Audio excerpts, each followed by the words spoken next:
Baik, kita lanjutkan.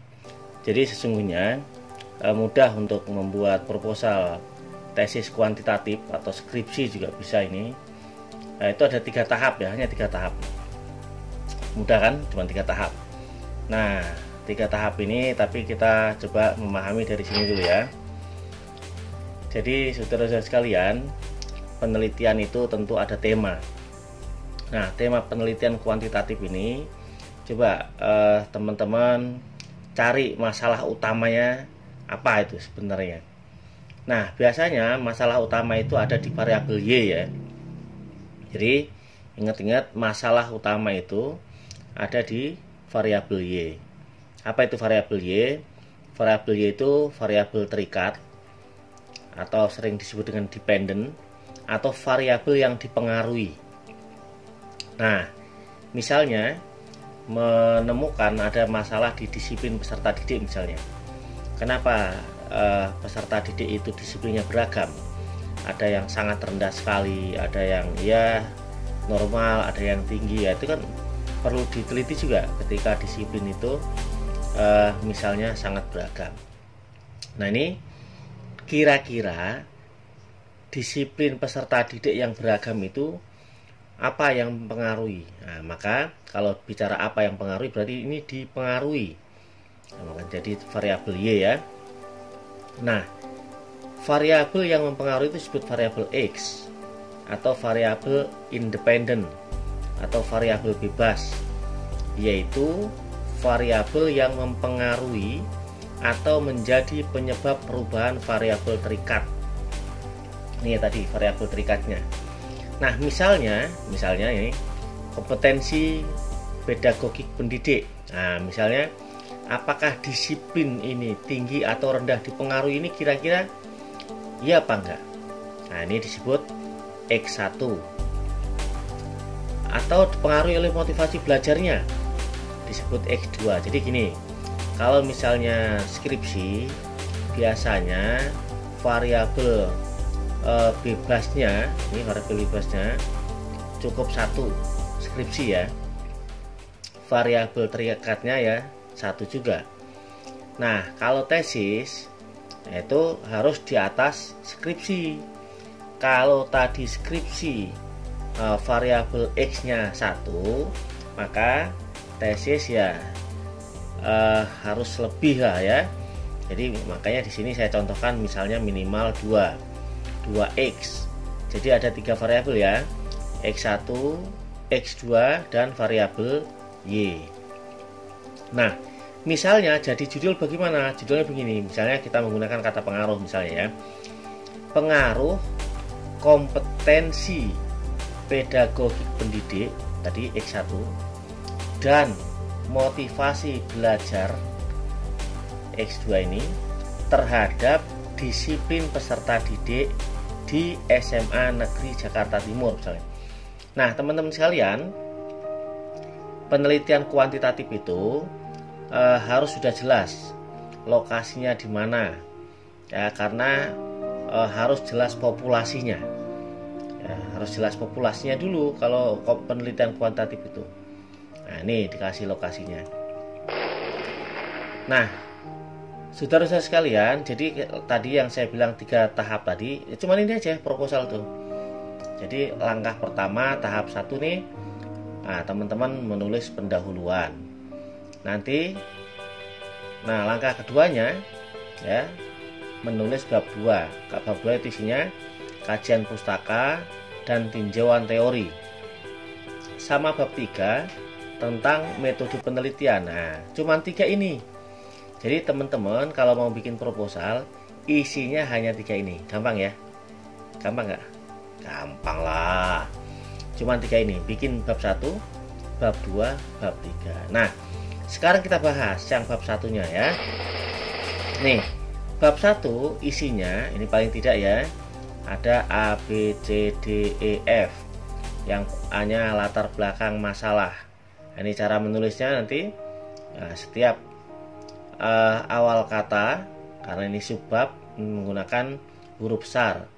Nah, kalau latar belakang menggunakan yang dipisah, itu B-nya nanti besar ya. B. Identifikasi masalah. C. Pembatasan dan perumusan masalah.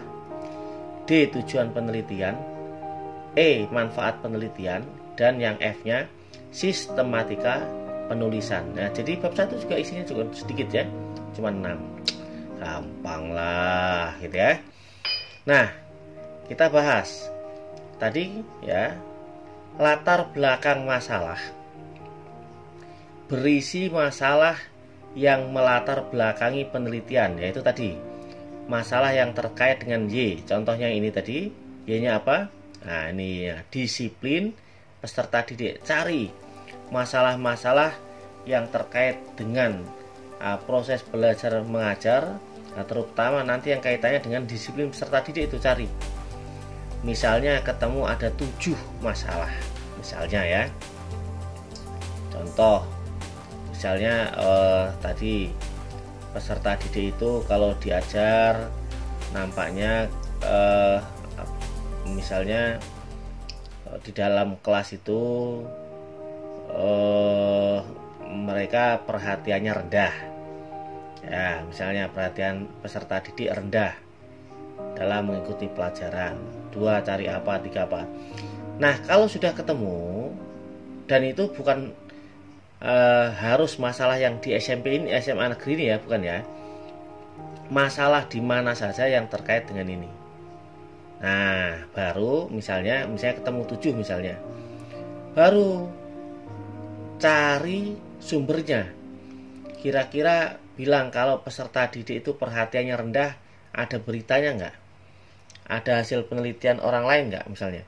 Nah, kalau ada, nah, itu nanti dikumpulkan dulu, mantu disusun, semuanya disusun menjadi latar belakang masalah. Nah, setelah latar belakang masalah jadi, baru membuat identifikasi masalah. Identifikasi masalah itu teman-teman sekalian, tadi loh masalah yang tersusun yang sudah dipaparkan dalam latar belakang ini. Kan teman-teman tadi bikin ini, misalnya tadi 7 ya. 1 apa, 2 apa, 3 apa, 4 apa, 5 apa, 6 apa, 7 apa. Masalah-masalah, kalimatnya kalimat masalah. Ya. Kalimatnya boleh pernyataan atau pertanyaan, tapi yang menunjukkan masalah, bukan tentang definisi ya. Nah, ini jadi masalahnya sudah teridentifikasi. Nah, misalnya sudah teridentifikasi, nah, maka buatlah pembatasan. Kalau tadi misalnya ketemu 7 masalah, cukup ambil 1 masalah. Nah, yang kemudian dirumuskan. Masalah tentunya dalam contoh ini terkait dengan disiplin siswa misalnya. Nah, ingat-ingat ya teman-teman ya, ini X1, ini X2. X2-nya apa? Motivasi belajar. X1-nya apa? Kompetensi pedagogik pendidik. Y-nya, nah itu disiplin peserta didik.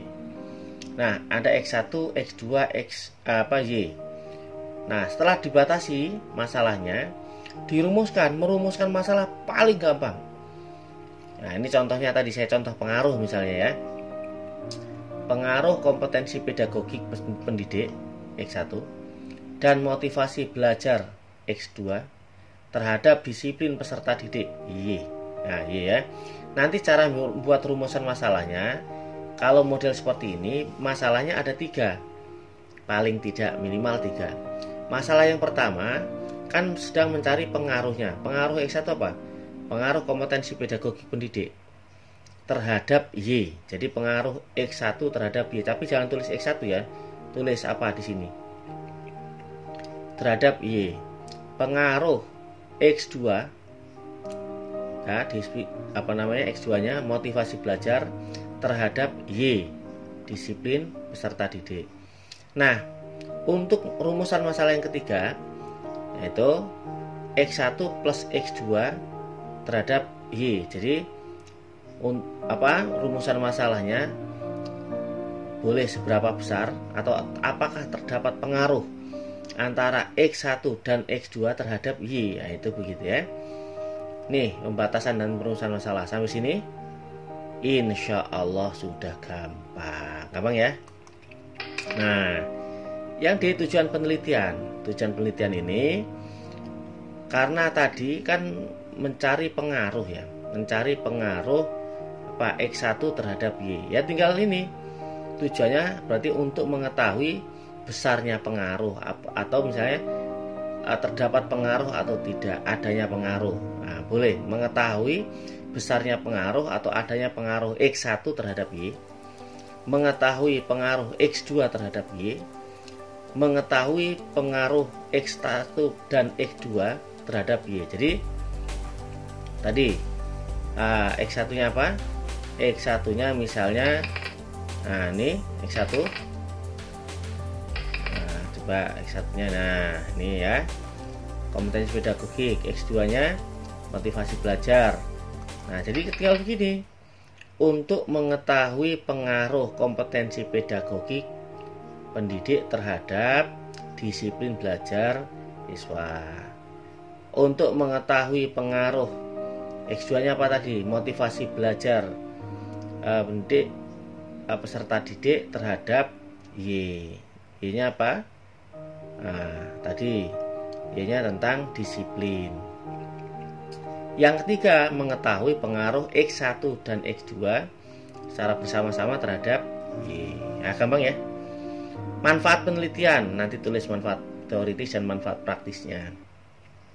Manfaat praktis itu lihat siapa-siapa yang mungkin bisa sangat ada kemungkinan besar untuk melakukan kajian praktis, pelaksanaan praktis, itu manfaat praktis. Baru sistematika penulisan. Teman-teman sekalian, sistematika penulisan itu bukan isi bab, bukan judul, bukan daftar isi, tapi gambaran kira-kira teman-teman menulis di bab 1 seperti apa, bab 2 seperti apa, bab 3 seperti apa, bab 4 seperti apa, bab 5 seperti apa. Nah, gitu caranya. Ya, itu sistematika penulisan. Nah, saya kira itu ya teman-teman sekalian. Ini baru di bab 1-nya. Nah, sehingga insya Allah nanti ada lanjutannya. Silahkan ikuti sesi lanjutannya. Terima kasih. Assalamualaikum.